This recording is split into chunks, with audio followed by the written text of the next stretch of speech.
Encantado, digo, de poder compartir estos minutos, estos pensamientos con mis hermanos, aunque no suelo conectarme.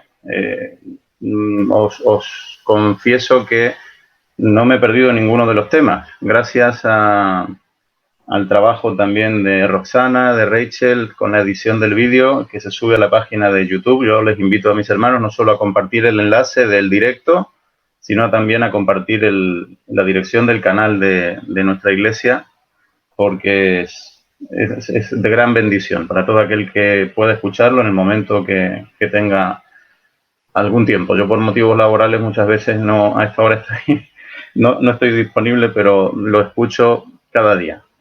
Pues empezamos. Y yo quiero escucharles a ustedes también, porque no solo con la lectura de los textos que vamos a compartir, y una ronda rápida, sin extendernos demasiado. ¿Por qué creéis vosotros que es necesaria la oración, o en vuestra vida espiritual habéis notado que ha sido útil la oración, o que os ha sido,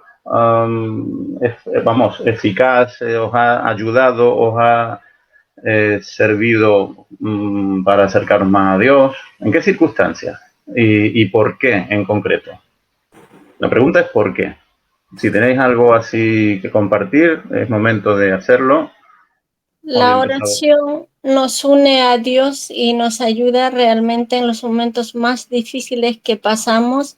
Cada cristiano tiene momentos difíciles en su vida y creo que la oración es el salvavidas en un momento de naufragio.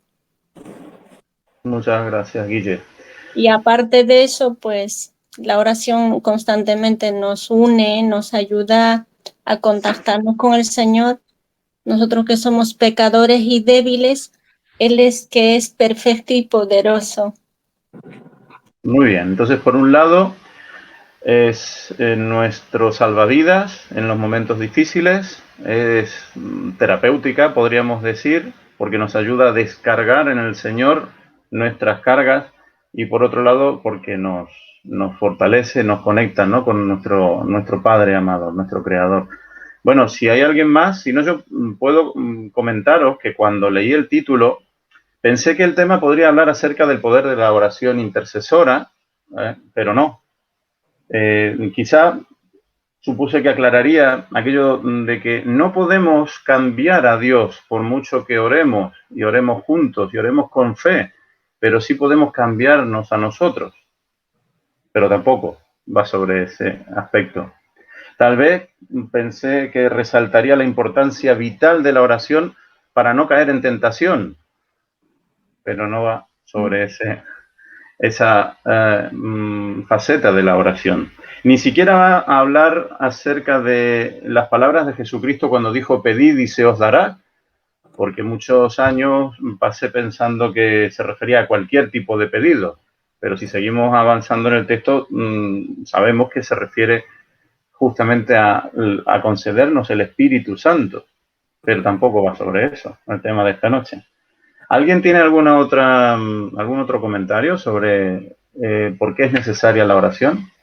A mí me llamó la atención esta cita, que creo haberla leído en otro momento, pero se me había olvidado, y dice: si los creyentes no oran, los deseos de Dios no se llevarán a cabo en esta tierra.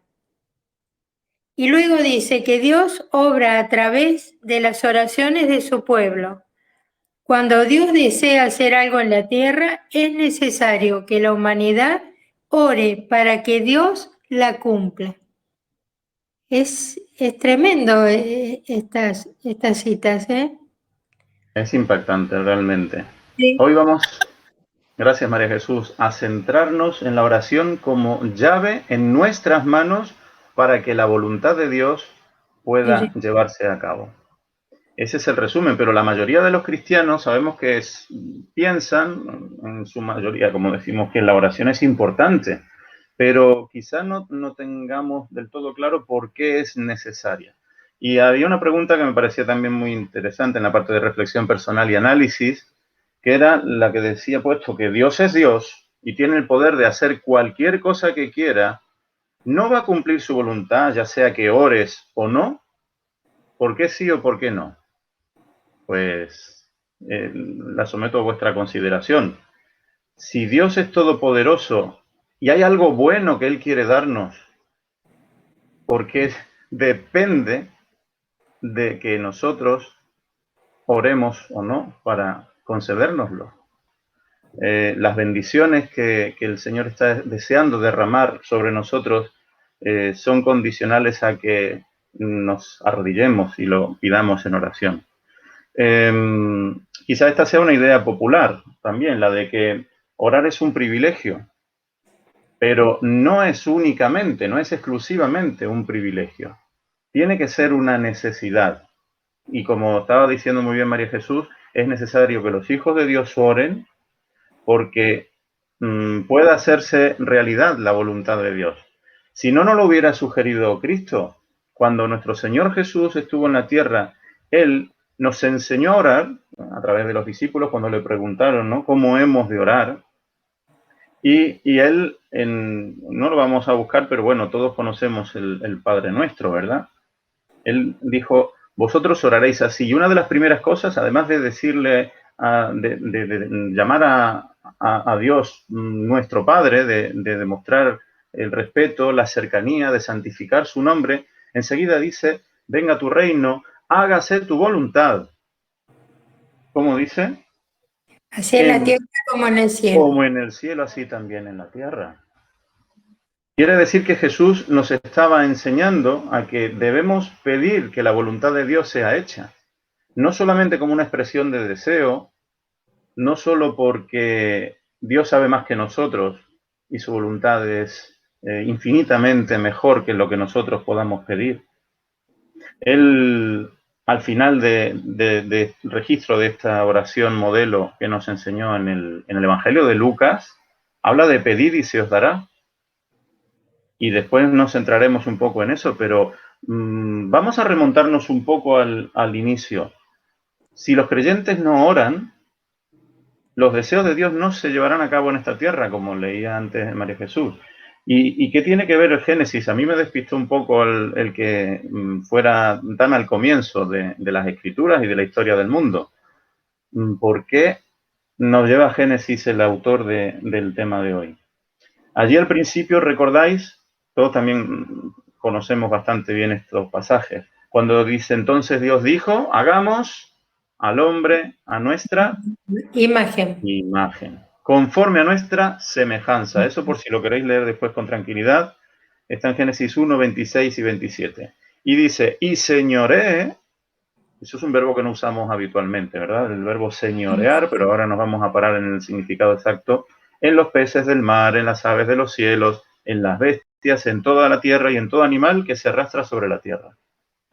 Pero estas palabras, imagen y semejanza, se nos explica que en el original tienen que ver con la idea de que los seres humanos éramos muy semejantes a Dios mismo, pero en muchos aspectos. Muchas veces nosotros en nuestra mente finita, ¿no?, limitamos ese parecido con nuestro creador quizá al aspecto físico, cuando somos niños especialmente, ¿no? Y pensamos cómo será la estatura de Dios, tendrá manos, tendrá brazos. Y cuando vamos creciendo se nos abre un poco la mente y entendemos que la capacidad de razonar, que la capacidad de creer y de adorar y de alabar y de relacionarnos con nuestro Creador tiene que ver, y la capacidad de amar, ¿no?, y de dar vida incluso, tiene que ver con esa semejanza también. Pero Dios hizo algo más cuando creó al hombre. Sobre el mundo creado. La palabra hebrea que hablábamos antes, que se traduce al castellano como señorear, significa gobernar o reinar. ¿Y esto qué tiene que ver entonces con la función que iba a tener Adán sobre la creación, sobre este mundo? Adán iba a ser el gobernante puesto por Dios sobre la creación. Dice Génesis 2.15, tomó pues Jehová Dios al hombre y lo puso en el huerto de Edén para que lo labrara y lo guardase. Pero ese gobierno de Adán tenía que ver con la protección de la tierra, con el cuidado de la tierra, no solamente con el beneficiarse de lo que los frutos de la tierra, de los frutos que la tierra le produjese, tenía que quererla, que cuidarla, que respetarla. Había una responsabilidad de guardar la tierra y tenía que protegerla de cualquier cosa que la dañara. Entonces Adán iba a ser el representante de la autoridad de Dios, el guardián terrenal.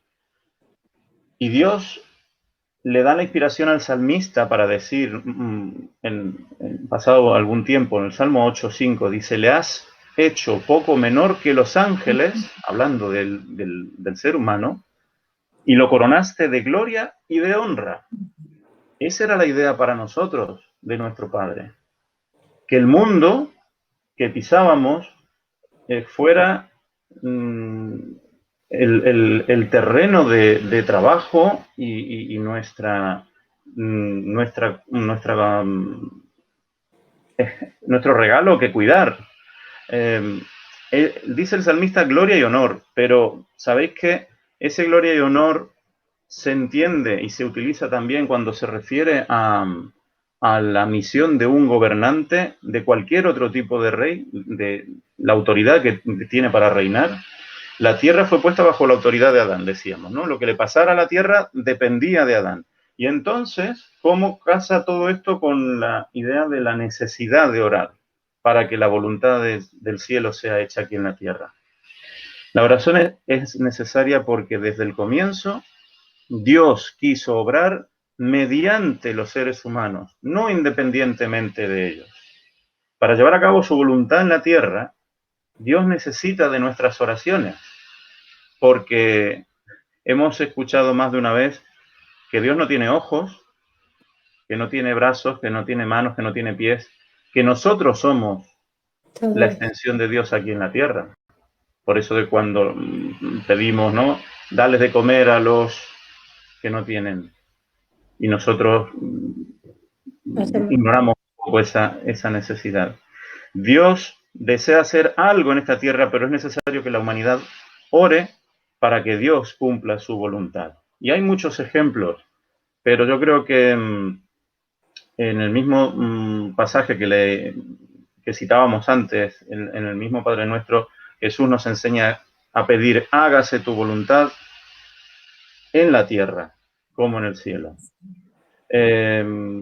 Dios nos está esperando para que al ponernos en contacto con Él a través de la oración, estaremos reconociendo nuestra necesidad, nuestra dependencia de Él.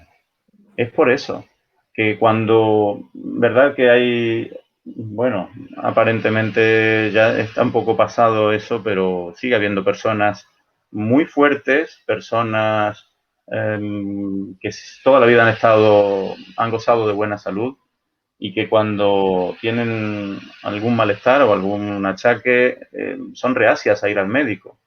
Y hemos comparado eso con nuestra vida espiritual y llegado a la conclusión de que no hay peor enfermo que el que no reconoce su enfermedad. Y el hecho de orar es realmente reconocer nuestra debilidad, nuestra necesidad de Dios, ponernos en sintonía. Yo pensando en un símil, se me venía el ejemplo de la radio, ¿no? Al que le gusta la música y quiere escuchar, vamos a decir, radio clásica, pero pone la frecuencia de cualquier otra emisora. Finalmente acabará no escuchando la música que le apetece, acabará no recibiendo el mensaje que buscaba porque no ha sabido utilizar el dial, no ha encontrado la frecuencia. Y muchas veces descuidamos la oración y esperamos recibir de Dios sus bendiciones, recibir esa paz que tanto necesitamos. Pero en esa misma oración Jesús nos enseñó, ya en el versículo 11, recuerdo de Mateo 6, a pedir algo más. Él dijo que no nos olvidáramos de pedir por nuestro alimento. El pan nuestro de cada día, dánoslo hoy. Por esto que estábamos hablando antes de depender de Él, no debemos dejar de orar en ese sentido. Pero incluso Jesús, cuando vio la necesidad, nos dice el autor del tema de hoy, cuando vio la gran necesidad de las multitudes, a pesar de que él estaba para atender esa necesidad, para sanar enfermos, para dar de comer, ¿qué le dijo a los discípulos que tenían que hacer? Darle de comer. Darles de comer. Él usó las manos de sus hijos, de sus seguidores, para poder ayudar. Pero hay algo más. Cuando habló de la mies, recordáis, vamos a buscarlo, Mateo 9, 36 al 38. Dice que cuando Jesús vio las multitudes, tuvo un sentimiento. Dice, al ver las multitudes, tuvo compasión de ellas, porque estaban desamparadas y dispersas como ovejas que no tienen pastor. Entonces dijo a sus discípulos, a la verdad, la mies es mucha, pero los obreros pocos. Rogad, pues, al Señor de la mies que envíe obreros a su mies. Muchas gracias, Roxana. Era necesario mandar obreros a la mies. Era bueno. Dios quería hacerlo. Pero Jesús le dice a sus discípulos que pidieran a Dios que lo hiciera. Como que le abrieran la posibilidad de enviar obreros a la mies. Es decir, de ponerse ellos mismos a disposición del cielo, como finalmente ocurrió. Sí. Hacer ellos los mensajeros. Pero era necesario que lo pidieran. Y Dios quería hacerlo, pero necesitaba de esa oración solicitándolo. Dios quiere hacer muchas cosas buenas en nuestro favor. Hay otro ejemplo en el que Pablo le pide a los creyentes tesalonicenses que oraran por ellos, por su obra. Vamos a buscarlo también en 2 Tesalonicenses, capítulo 3, versículo 1. Por lo demás, hermanos, orad por nosotros, para que la palabra del Señor corra y sea glorificada, así como lo fue entre vosotros. Muchas gracias. ¿Sería voluntad de Dios que la palabra de Dios se extendiera? Sí. Por supuesto. Era algo bueno, era algo necesario, era algo que iba a ocurrir, pero Pablo les pide a los lectores de Tesalónica que oren porque eso se produzca, porque Dios los use, porque encuentre las personas dispuestas para expandir el Evangelio. Y vamos a terminar con Lucas, capítulo 11, versículo 9 al 13. Aquí en el registro del Padre Nuestro, vamos a leer el último ejemplo por esta noche de algo sumamente preciso y deseado por Dios mismo, pero que requiere del requisito, valga la redundancia, de nuestra oración para que pueda producirse. Lucas 11, del 9 al 13, ¿quién lo tiene? Que por favor lo lea. Dice así, y yo os digo, pedid y se os dará, buscad y hallaréis, llamad y se os abrirá, porque todo aquel que pide recibe, y el que busca halla, y al que llama se le abrirá. ¿Qué padre de vosotros, si su hijo le pide pan, le dará una piedra? ¿O si pescado en lugar de pescado le dará una serpiente? ¿O si le pide un huevo, le dará un escorpión? Pues si vosotros siendo malos sabéis dar buenas dádivas a vuestros hijos, ¿cuánto más vuestro Padre Celestial dará el Espíritu Santo a los que se lo piden? Muchas gracias, Jocelyn. Esto es lo que comentábamos antes. ¿Habrá algo que desee más nuestro Padre que darnos su Espíritu Santo?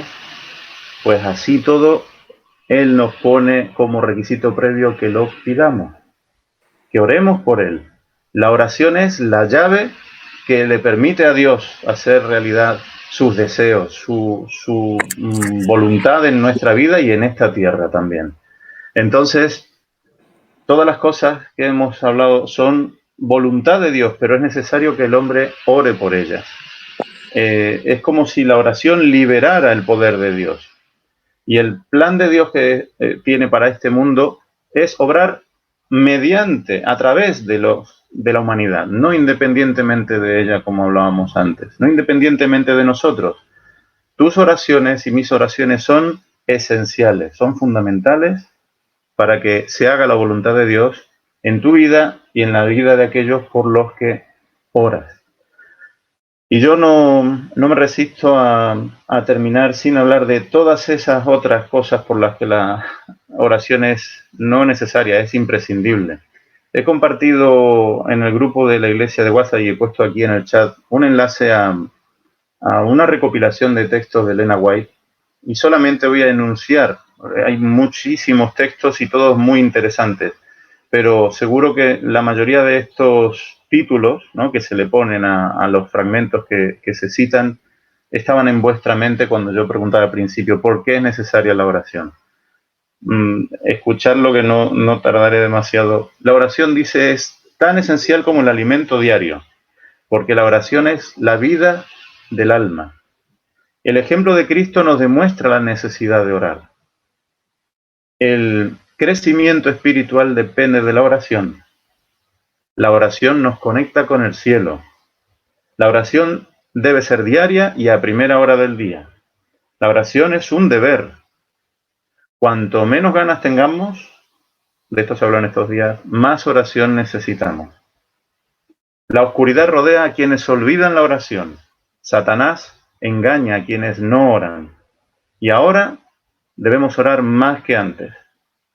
La victoria solo se alcanza mediante la oración sincera. Es necesaria en el hogar. La oración es necesaria para entender la verdad. La oración es necesaria para hacer la obra de Dios, para conservar el vínculo con nuestro Padre, para conservarnos fieles, para entrar en el cielo, para convertir la debilidad en fortaleza.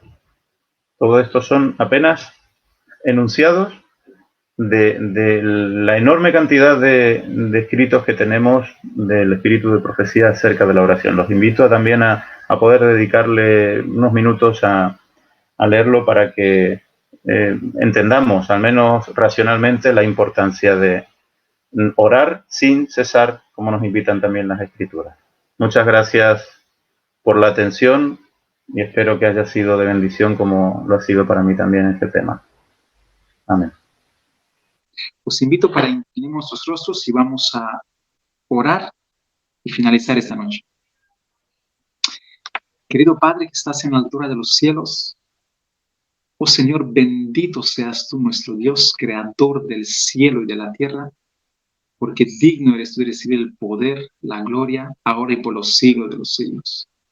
Gracias, Padre, porque permites que esta noche, un pecador de la cabeza hasta los pies, aquí junto con mis hermanos, tenemos ese privilegio de poder hablar contigo en esta noche. Oh Señor, a veces decimos que somos nosotros los seres humanos para poder hablar contigo, una persona santa.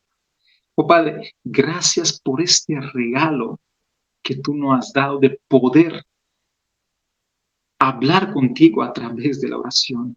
No importa la hora que sea, tú estás dispuesto a escuchar nuestra voz. No importa en el lugar que estamos. No importa si somos pobres o ricos, blancos o negros, tenemos estudios y no estudios. Tú escuchas, Señor. Y todos, el que venga a ti, tú estás dispuesto para escuchar su voz. Oh Padre, venimos esta noche a ti para agradecerte en primer lugar por la vida, para agradecerte porque podemos abrir tu santa palabra en libertad, para agradecer, Señor, porque tenemos ese privilegio de poder hablar contigo. Oh Padre, ayúdanos, Señor, para tener más tiempo contigo, dedicarlo en oración. Ayúdanos, Señor, para orar como oró nuestro Señor Jesucristo y sobre todo para orar en el Espíritu. Señor, conoce nuestro corazón, nuestros problemas. Tu palabra dice, venid a mí. Venimos esta noche, Señor, y no conoces a cada uno. Sabe nuestra necesidad, nuestros problemas. Le entregamos, Señor, todo a ti. Confiamos en tu palabra, que si todo lo que pedéis creyendo, recibiréis. Oh Padre, te pedimos en el nombre de nuestro Señor Jesucristo. Amén. Adiós. Adiós, hasta mañana. Hasta mañana. Hasta mañana. Adiós. Bendiciones. Adiós. Hasta mañana, buenas noches.